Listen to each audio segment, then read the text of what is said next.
Social media पर एक कहानी आजकल काफ़ी वायरल हो रही है। ये कहानी कोई लव स्टोरी नहीं है, लेकिन इसकी मिठास उससे भी कहीं ज़्यादा है। ये एक ही कोच में बैठे दो अजनबियों की कहानी है। ये उस लड़के की कहानी है जिसका दिल एक अनजान लड़की के लिए धड़कने लगा। उसकी परेशानियाँ उसे विचलित करने लगीं। उस लड़की के माथे पर शिकन उसे बिल्कुल भी अच्छी नहीं लगी और फिर उसने ठान लिया कि वो उसकी मदद कर कर ही रहेगा। ये कहानी आपका दिल को छू जाएगी। दोस्तों, जब कोच में वो लड़की आके चढ़ी, वो ट्रेन में सफ़र कर रहा था, दिल्ली जाना था उसे। स्लीपर के कोच में अपनी सीट पर आराम फरमा रहा था कि तभी कोच में एक लड़की ने कदम रखा। सकुचाई सी वो लड़की आकर बाथरूम के पास एक सीट पर कोने में बैठ गई। घबराई सी लग रही थी उसका।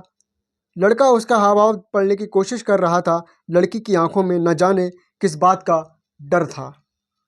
वो बार बार इधर उधर देख रही थी, किसी से बच रही थी शायद। ट्रेन चल पड़ी, लेकिन उसकी घबराहट कम न हुई।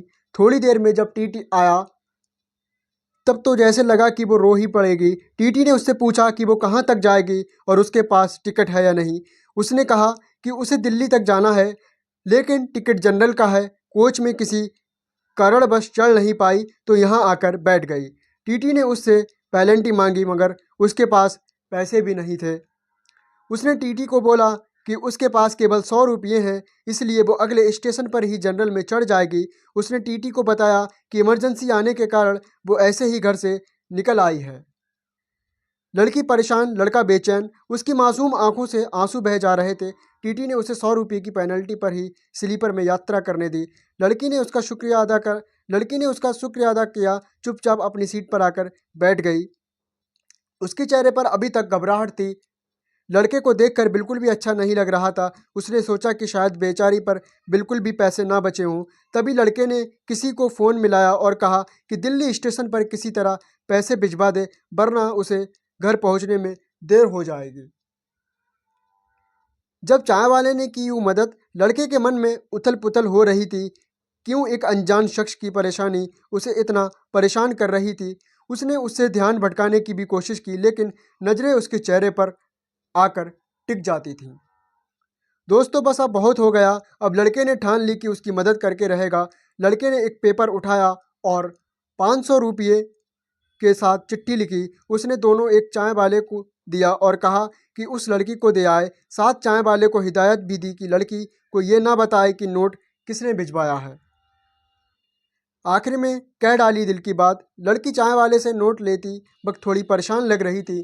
शायद सोच रही थी कि इतनी रात को कौन यूँ परेशान कर रहा है। उसने चिट्ठी खोली, जिस पर लिखा था, तूने काफ़ी देर से परेशान देख रहा हूँ। मालूम है कि किसी लड़के का यूँ रात में एक अजनबी लड़की को नोट भेजना अजब और गलत होगा, लेकिन चाहकर भी तुम्हें यूँ परेशान नहीं देख पा रहा हूँ। तुम्हें बात करने सुना तो पता चला कि तुम्हारे पास घर पहुँचने के भी पैसे नहीं हैं, इसलिए 500 रुपये चिट्ठी के साथ रख रहा हूँ। तुम इसे एहसान के तौर पर मत देखना, ये बस इंसानियत के तौर पर मदद है। नीचे अपना पता भी लिखा है, जब लौटाना चाहो लौटा सकती हो। सच बताऊँ तो नहीं चाहता कि तुम पैसे लौटाओ।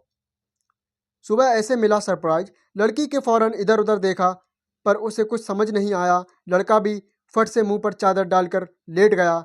लड़की के चेहरे पर मुस्कान थी, राहत की मुस्कान। रात बीत गई। सुबह जब लड़का उठा तो उसकी नज़रों ने सबसे पहले लड़की को खोजा, लेकिन वो जा चुकी थी। हाँ, जिस सीट पर वो बैठी थी वहाँ एक कागज़ की पर्ची पड़ी थी। लड़का फौरन उठा और पर्ची को पढ़ने लगा। पर्ची में लड़की ने लिखा था, शुक्रिया, आपका ये एहसान ज़िंदगी भर नहीं भूल सकती।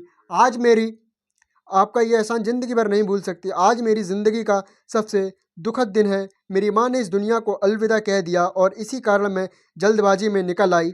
आपकी मदद के कारण मैं अपनी माँ को देख पाऊंगी। शुक्रिया, आपके पैसे जल्द ही लौटाने की कोशिश करूंगी। करना पड़ा लंबा इंतज़ार। लड़के के चेहरे पर मुस्कान आ गई। अब वो बस इसी इंतज़ार में दिन काटने लगा। रोज़ाना पोस्टमैन से पूछता कि कोई खत आया है क्या, और ना में जवाब सुनकर निराश भी होता। ये इंतज़ार लंबा ही होता जा रहा था। फिर एक दिन उसे एक खत मिला, जिसमें लिखा था, आपके लिए आपके दिए पैसे लौटाने हैं, लेकिन चिट्ठी के साथ नहीं, आपसे मिलना है। मिलने का पता लिख रही हूँ, तुम्हारी अजनबी हमसफ़र। तो दोस्तों, आपको ये कहानी कैसी लगी हमें कमेंट करके बताएं कि आपको हमारी कहानी का कौन सा पार्ट अच्छा लगा। अगर आपको हमारी ये वीडियो अच्छी लगी हो तो हमारे वीडियो को लाइक करें, चैनल को सब्सक्राइब करें। तब तक के लिए मिलते हैं नेक्स्ट वीडियो में। सो जय हिंद दोस्तों।